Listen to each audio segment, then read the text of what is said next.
esses números que você está trazendo sobre a situação das mulheres são absolutamente estarrecedores, né? A quantidade de feminicídios, a quantidade de estupros, esse número dos estupros é absolutamente chocante, né?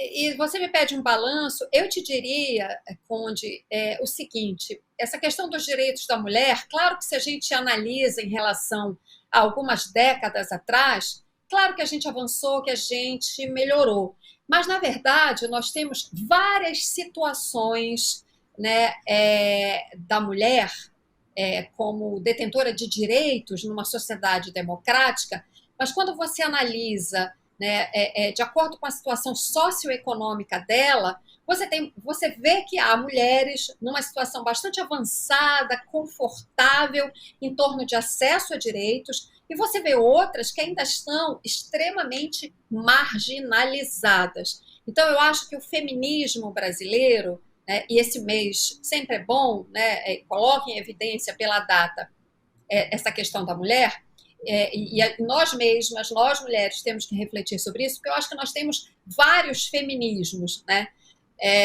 E, para mim, o recorte de classe é muito importante.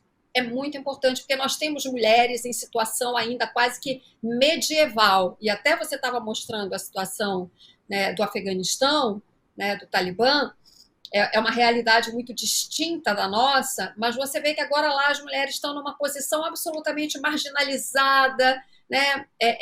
São cidadãs de segunda classe. Eu não sei nem se é certo a gente usar o termo cidadã para elas, porque a mulher que é privada da educação, né, ela perde a sua condição básica de cidadania. E aqui no Brasil, embora a gente não tenha um Talibã, mas nós temos mulheres que, pela sua situação socioeconômica, estão em situação muito parecida. Não têm condições de frequentar a escola, ou se frequentam, não conseguem terminar a sua formação escolar, né? Quando muitas conseguem até acessar o ensino médio, mas não concluem, ou quando concluem, não entram na universidade, que é o sonho de milhares de jovens brasileiras, né? Que o governo anterior negava esse sonho declaradamente, né? Mas agora, felizmente, esse governo vai colocar as coisas no lugar e certamente atuará para permitir esse acesso, mas é uma situação bem difícil, é muita gente, né, para você botar no barco.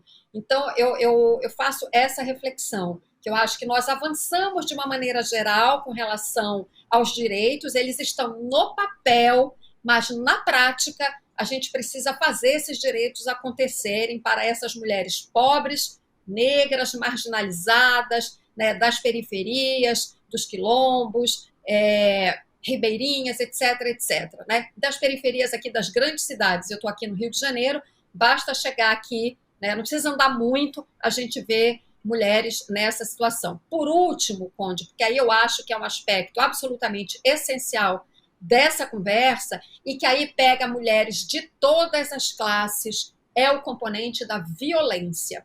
Mulheres pobres, mulheres de classe média, mulheres ricas, mulheres remediadas, todas nós estamos sujeitas a situações de violência. Nós temos visto ultimamente, né, N casos de mulheres de uma classe social mais alta e que não estão livres, né, de ter um companheiro violento que bate e que até pode matá-la.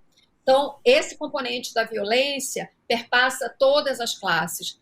É um aspecto assim, é o aspecto mais sério, mais imediato, né, que tem que ser atacado com muita profundidade para a gente parar, né, essa, digamos, epidemia de violência contra mulheres no Brasil.